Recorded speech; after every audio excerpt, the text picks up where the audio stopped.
हुआ आज मैया तो अपने मन में विचार कर रही है कि ऐसा क्या हो रहा है जो रस्सी लास्ट में कम पड़ जाती है, लेकिन मोहन अपने अंदर अंदर ही मुस्कुरा रही है।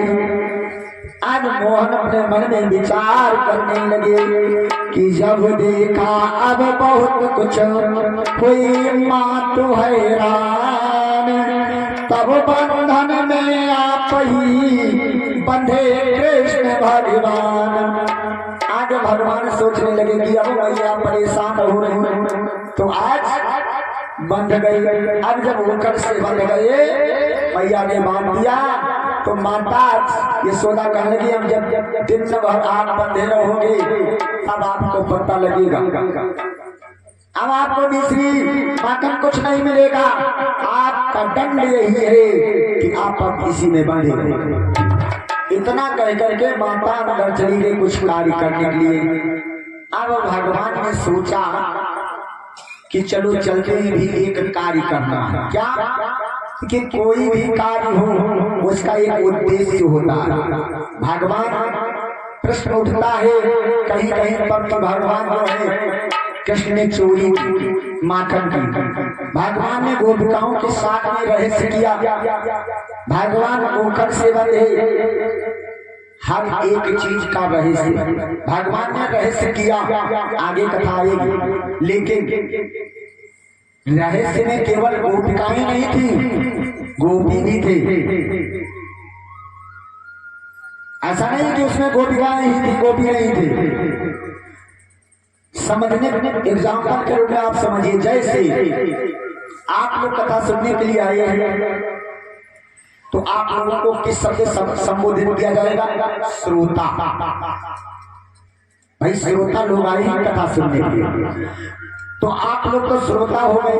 अब जो हमारी माताएं बहनें आए हैं इनको क्या कोई दूसरा शब्द होगा? इनके लिए भी वही शब्द है श्रोता।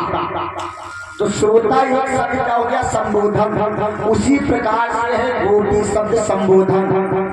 गोपी हम आप भी बन सकते हैं। गोपी सोता है पीना, गोपी सोता है इंद्रियां और पी सोता है पीना। जो अपनी इंद्रियों को काम क्रोध लोभ मद इत्यादि का पान कर ले वही गोपी। जैसे अंगूर का भाव इस समय क्या होगा? 100 रुपए किलो या 1 से 20 रुपए किलो, लेकिन वही अंगूर जब सूख जाता है तो उसकी कीमत क्या होती है? सूखा करके जब किशमिश बना दिया जाता है 300 रुपए, 250 रुपए, 400 रुपए, यानी 2 गुना 3 गुना कीमत हो गई है। तो अंगूर की ही तो किशमिश बनती है। उसी प्रकार गोविंद से इंद्रियां और पीने से पीना, जो अपने अंदर के क्रोध को, अपने अंदर के द्वेष को, अपने अंदर के पाखंड को, अपने अंदर के लालच को दमन कर देता है, वही गोपी। सच्चिदानंद भगवान की ये आगे कथा आएगी तो और विस्तार से हम आपको बताएंगे। तो आज भगवान ओखर से बंध गए। किस कारण बंध गए? क्योंकि 2 व्यक्तियों का उद्धार करना है। कौन से 2 व्यक्ति? जो यमला आनंद के पेड़ बने हुए द्वापर युग में नंद बाबा के द्वारी पर खड़े हुए यमला अर्जुन के पेड़।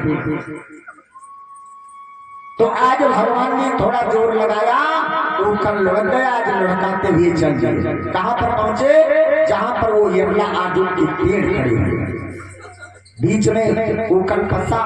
कुछ जोर लगाया, आज पेड़ जड़ से उखड़ गए। 2 दिव्य पुरुष, और वो दिव्य पुरुष जो थे वो थे कौन? जो यमला अर्जुन हो गए थे। ये जो है कुबेर के बेटे थे और इनका नाम था मणि और ग्रीवा। ये एक बार की बात है कि जल में स्नान कर रहे थे वस्त्र विहीन होकर, मदिरा पान करके, शराब पी करके, एक दूसरे पर जल डाल रहे थे। और तब तक वहां पर से नारद जी निकल पड़ी। तो न तो नारद जी को प्रणाम किया और कुछ छींटे जाकर के जब नारद जी पर पड़ी तो ये नारद जी को अच्छा नहीं लगा। तब नारद जी ने श्राप दे दिया कि जाओ, हम तुमको श्राप देते हैं कि तुम जड़ हो जाओ। एक संत दरवाजे पर से निकला, लेकिन तुमने एक जड़ की वहां खड़े रहे, प्रणाम नहीं किया। मदिरा पान करके आज एक दूसरे से किलोले कर रहे हो, जिसकी छींटे हम पर पड़ रही। आज नारद जी के श्राप के कारण जब श्राप दिया तो आज चरणों में गिर गए। महाराज हमसे भूल हो गई, हम लोग मद पान किए हुए थे, मदिरा पान किए हुए थे, उस नशे में जान नहीं पाए, महाराज हमको क्षमा करो। नारद जी ने कहा तुम तो कुबेर के बेटे हो, तुमको तो इतना ज्ञान होना चाहिए कि जल में कभी वस्त्र विहीन होकर के स्नान नहीं करना चाहिए। और भैया ये सब की बात, कभी भी किसी नदी को जाइए, किसी तालाब में स्नान करने जाइए, कभी वस्त्र विहीन होकर के स्नान नहीं किया जाता। शरीर पर कोई ना कोई वस्त्र हो, और कभी भी किसी नदी में कपड़े नहीं धोए जाते। कोई भी नदी हो, चाहे शारदा नदी हो, चाहे सरयू नदी हो, चाहे त्रिवेणी हो, चाहे गंगा हो, कोई भी नदी हो, उसमें कभी कपड़े नहीं छाटना चाहिए और ना ही साबुन शैम्पू लगाना चाहिए। शैम्पू और साबुन से स्नान करना चाहिए नदी में, दोष लगता है बहुत। वो एक पवित्र गंगा है, कोई भी नदी हो उसमें सदैव ऐसे स्नान करना चाहिए और प्रणाम करना चाहिए। और जब कभी कहीं जाइए आप, जैसे हमारे द्वार गए गंगा जी को, और गंगा जी का आप सोच रहे हैं कि गंगा जी को आए हैं तो गंगा जी का जल घर लेते चले, तो गंगा जी का जल भी ऐसे नहीं भरा जाता है कि उठाए 10 रुपया 20 रुपए टिपिया ले ले वहीं और भर लिया लेकर के चल दिए। पहले गंगा जी को प्रणाम करिए, उसके बाद मन ही मन उनसे जल मांगिए, हे माता जी हम आपका जल अपने घर ले जाना चाहते हैं, ये काम है, या ऐसे ही हम अपने घर ले जाना चाहते हैं यथा कला पूजा पाठ में लगाने के लिए आपसे विनती करते हैं कि आप अपना जल देने दीजिए, प्रदान कीजिए, उसके बाद जल ले लीजिए।